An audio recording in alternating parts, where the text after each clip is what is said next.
Hello student, कैसे हैं आप लोग? Today I will discuss about a very and most important topic that is the water resources. मैं class 10th की जो सेकंड चैप्टर है उस सेकंड चैप्टर के बारे में आज मैं डिस्कस करने वाली हूँ। और बाय द वे स्टूडेंट, मैं लीडिंग स्टार की एक डिफिकल्टी हूँ। If you want to download our notes, important notes, then you can download our leading study app and then you can get all the notes. Okay.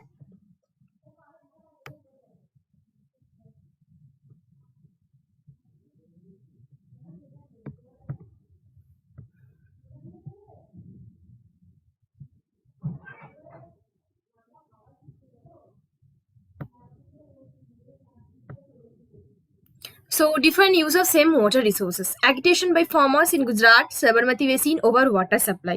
देखो student, जो water है वो तो limited है, लेकिन उस वाटर को पाने के लिए डिफरेंट कम्युनिटीज पीपल के बीच डिस्प्यूट पैदा होता है। कैसे?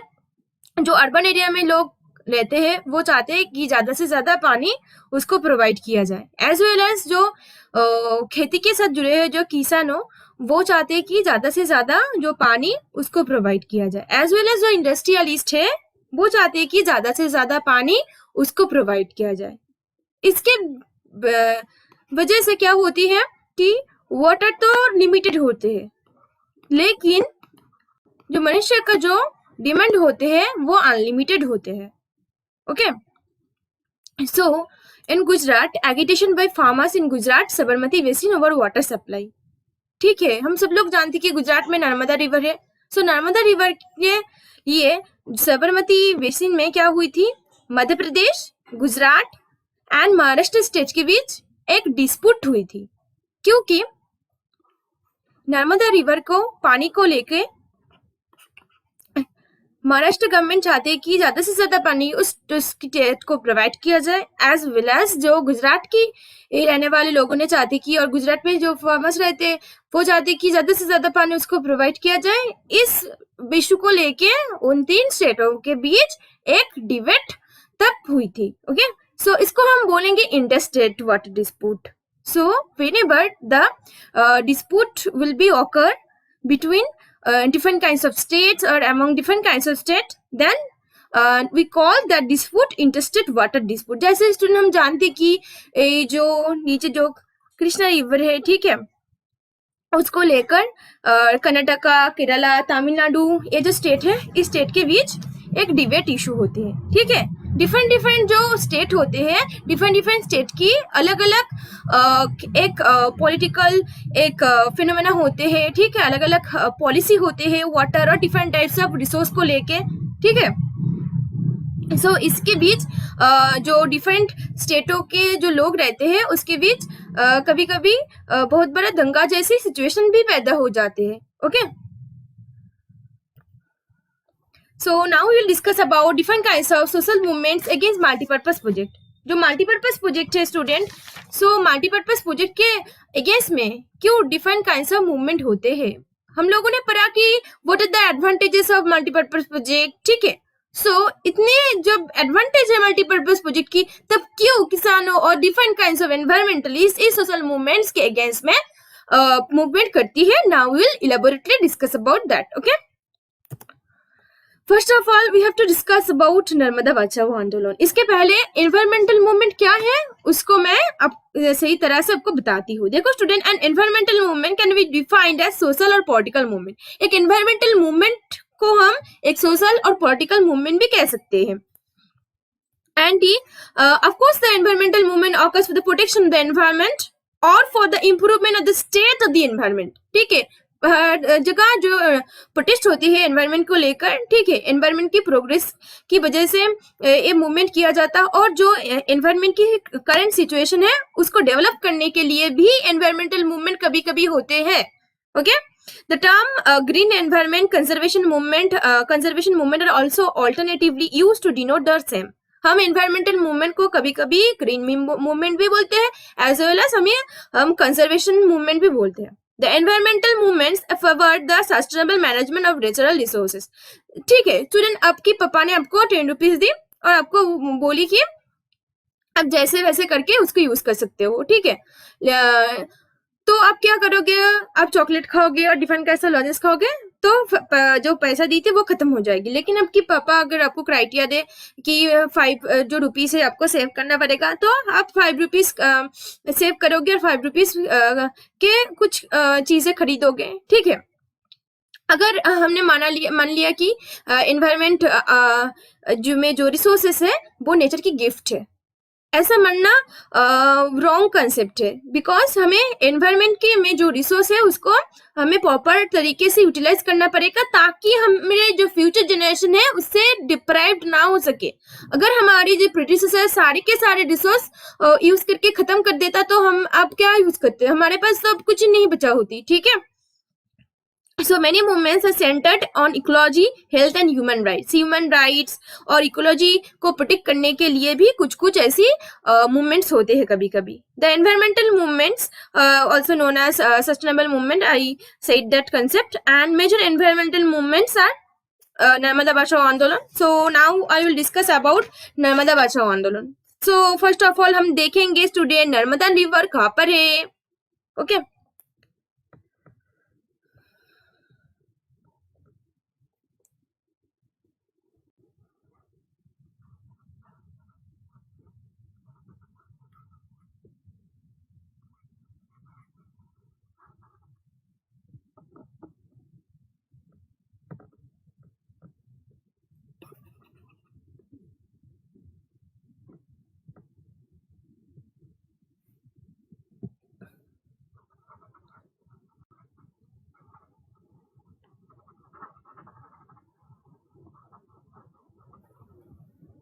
देखो स्टूडेंट, मध्य प्रदेश से नर्मदा रिवर की ओरिजिन हुई है और यहाँ पर जाके अरेबियन सी में जाके गिरा नर्मदा रिवर, ठीक है। सो इस नर्मदा रिवर को लेकर महाराष्ट्र, मध्य प्रदेश और गुजरात स्टेट के बीच एक डिबेट पैदा हुआ है, ठीक है।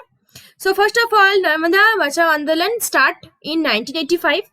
Narmada river which flows through the state of Gujarat, Madhya Pradesh and Maharashtra. Leaders क्या थी, जो मूवमेंट की हर एक पार्टी की एक लीडर होती है, जैसे ये सब जो एनवायरमेंटल मूवमेंट जो होती है उसकी भी एक लीडर होती है, जैसे Medha Patkar, Baba Amte, Adivasis are all the leaders of the Narmada Bachao Andolan. So what was all about it, और नर्मदा बचाओ आंदोलन की क्या एम थी, now we will elaborately discuss about that student. The movement first started as a protest for not providing proper rehabilitation and resettlement for the people who have been displaced by the construction of Sardar Sarovar project. देखो student, ये Narmada river के ऊपर Sardar Sarovar project dam construct किया गया था, लेकिन एक dam जब हम कंस्ट्रक्ट करते हैं उसके आजू बाजू एरिया में भी तो लोग रहते हैं, और जो एरिया आजू बाजू एरिया में जो लोग रहते हैं वो they are completely dependent on forest for extraction of fruits, for extraction of different kinds of fuels, ठीक है। उसके जो ऑक्यूपेशन भी एनवायरमेंट के और फॉरेस्ट के ऊपर डिपेंडेंट रहता है, ठीक है। उसके पूरी दिनचर्या एनवायरमेंट के ऊपर डिपेंडेंट रहता है। अभी जब डैम कंस्ट्रक्शन किया है किसी भी इंडस्ट्रियलिस्ट ने, ठीक है, तब वो कहाँ जाएगी, ठीक है, वो पुअर लोग है, तो उसके पास प्रॉपर अलग कोई घर भी नहीं होती कि वहां पे जाके वो शांति से रह सके, ठीक है। तो इसकी वजह से प्रॉपर रिहेबिलिटेशन उसको चाहिए। वो क्या कर रही है, देश के लिए एक सैक्रिफाइस कर रही है, ठीक है। ऐसी भी कोई मूवमेंट होती है, फिर फर्स्ट जो फार्मर्स है वो एग्री हो जाते हैं कि हम देश के लिए हमारे कंट्री के लिए सैक्रिफाइस करेंगे, मगर उसकी सैक्रिफाइस के इंस्टेड ऑफ द सैक्रिफाइस उसकी तो एक मिनिमम एक सही मूल्य तो चाहिए होती है, ठीक है। तो इसकी वजह से सही मूल्य और कंपेंसेशन सही तरह से नहीं पाने के लिए वो ये सब मूवमेंट करती है, ठीक है। So later on the movement turned into focus on preservation of the environment and ecosystem of the valley, ठीक है। So फर्स्ट ऑफ ऑल तो रिहेबिलिटेशन के वजह से ये मूवमेंट स्टार्ट हुई थी, मगर उसके बाद एनवायरनमेंट के ऊपर भी फोकस गई थी, ठीक है। एनवायरनमेंट को प्रोटेक्ट करने के लिए भी ये मूवमेंट तब आगे बढ़ी थी. Activists also demanded the right of the dam to be reduced 88 meter from the proposed height of 130 meter. जो एक्टिविटीज जो एनवायरमेंटलिस्ट थे उसका मानना था ये कि जो डैम का हाइट जो है वो 130 मीटर डैम का मानो हाइट था, वो हाई लेवल डैम है, उसका मानना था कि ये 88 मीटर में उस डैम को रिड्यूस करे, उसकी जो हाइट है, ठीक है। World bank withdraw from this project and the environmentalist issue was taken in the court. In October 2000, Supreme Court gave a judgment approving the construction of the Sadda Sarovar Dam with a condition that the height of the dam could be raised to 90 meter. तो supreme court ने ये case गई थी, उन्होंने ये verdict दी थी कि जो डैम की जो हाइट होगी तो 90 मीटर से ज्यादा नहीं होगी. The height is much higher than 88 meter, which anti-dam activists demanded, but it is definitely lower than the proposed height of 130 meter. ठीक है. जो एक्टिविटीज ने एक एफआईआर की थी इंडस्ट्रियलिस्ट के अगेंस्ट में, उसकी पूरी डिमांड तो फुलफिल नहीं हुई, लेकिन डैम की हाइट तो थोड़ी सी भी कम हुई. इसकी वजह से थोड़ी सी तो एनवायरनमेंट की हम प्रोटेक्ट कर सके तब, ठीक है. ये थी नर्मदा बचाओ आंदोलन की जो पीछे जो वजह थी वो. नेक्स्ट क्या है? नेक्स्ट है टेहरी डैम. टेहरी डैम कहाँ है स्टूडेंट? हाँ ठीक है, आपने टेहरी डैम है उत्तराखंड में. एक बात बताओ स्टूडेंट, टेहरी डैम कौन सी रिवर के ऊपर है? हाँ, टेहरी डैम है भागीरथी रिवर के ऊपर. Tehri dam constructed in Uttarakhand on the Bhagirathi river, ठीक है. देखो स्टूडेंट, यहाँ पर है क्या? उत्तराखंड है, और यहाँ पे भी है भागीरथी रिवर. यहाँ पे टेहरी डैम कंस्ट्रक्ट की गई थी. So Tehri dam conflict started in 1990s and place was the Bhagirathi river near the Tehri in Uttarakhand. and इसकी जो लीडर थी, हर एक मूवमेंट की एक लीडर होती है, ऐसे टेहरी डैम जो मूवमेंट हुई थी उस मूवमेंट की लीडर थी सुंदरलाल बहुगुणा. एम क्या थी टेहरी डैम मूवमेंट की? The protest was against the displacement of town inhabitants and environmental consequence of the weak ecosystem. देखो स्टूडेंट, टेहरी जो उत्तराखंड में कितने सुंदर सुंदर जो प्लांट्स है as well as endemic species है. एंडेमिक स्पीसीज का मतलब क्या है? जो उत्तराखंड में ही सिर्फ मिलते हैं. ऐसे भी उस जगह में बहुत सारे एनिमल्स है, बहुत सारे ट्रीज है, वो एक्सटिंक्ट हो चुके हैं और एंडेंजर्ड है, ठीक है. अगर हम उस जगह में सॉरी ज्यादा से ज्यादा डैम कंस्ट्रक्ट करेंगे और एक भी डैम कंस्ट्रक्ट करेंगे, उसकी वजह से तो उस जगह की इकोसिस्टम तो वो डिस्ट्रॉय हो जाएगी. एज वेल एज उस उत्तराखंड एक माउंटेनियस एरिया में ऊपर सिचुएटेड है, ठीक है. तो ज्यादा से ज्यादा फॉरेस्ट एरिया डिस्ट्रॉय करने की वजह से लैंडस्लाइड और अर्थक्वेक जैसी नेचुरल कैलामिटीज भी हो सकती है वहां पर, okay. So, Tehri Dam attracted national attention in 1980s, 1990s. The major objectives include systemic sensitivity of the region. अगर इस जगह में हम ज्यादा से ज्यादा डैम कंस्ट्रक्ट करेंगे तो वहां पे अर्थक्वेक भी हो सकती है, ठीक है. So, submerges of forest areas along the Tehri Dam extract. Forest land भी सबमर्जेस हो सकते हैं. क्यों? देखो स्टूडेंट, ये है माउंटेन एरिया, यहाँ पे बहुत सारी ट्रीज है.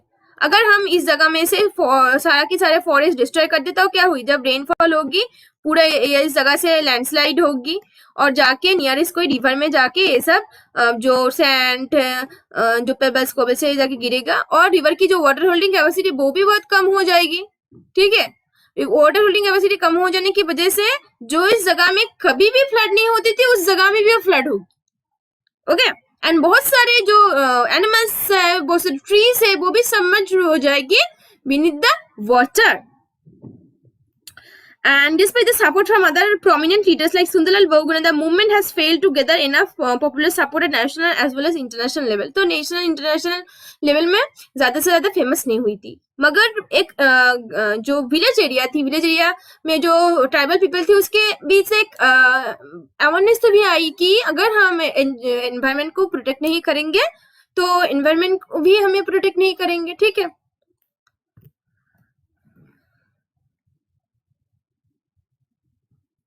सो अब हम पढ़ेंगे रेन वाटर हार्वेस्टिंग के बारे में, ठीक है. रेन वाटर हार्वेस्टिंग क्या होती है स्टूडेंट? देखो स्टूडेंट, ये क्या है? रूफ, ठीक है. ये बारिश हो रही है, ठीक है. तो बारिश जाके जो रेनफॉल जाके कहाँ गिरेगी? आपकी छत के ऊपर. आप अगर रेन वाटर और रूफ वाटर हार्वेस्टिंग करेंगे तो ऐसे करके एक पाइप आपकी छत जगह से फिट कर देंगे और एक टैंक इस जगह पे एस्टेब्लिश कर देंगे ताकि उस जो पानी यहाँ पे जाके स्टोर हुई है उसको हम प्रॉपरली यूटिलाइज कर सके और जो ग्राउंड वाटर पानी है जो है ग्राउंड वाटर जो है उसको वेस्ट ना किया जा सके एज पॉसिबल फॉर यू। ठीक है, देखो स्टूडेंट यहाँ पर पानी जो है यहाँ पर स्टोर हो रही है और पानी को हम पाइप के थ्रू इस जगह में स्टोर कर रखी है। ठीक है, हमें जब नेसेसिटी होगी तो हम इस जगह से भी पानी को यूज कर सकते हैं। ठीक है,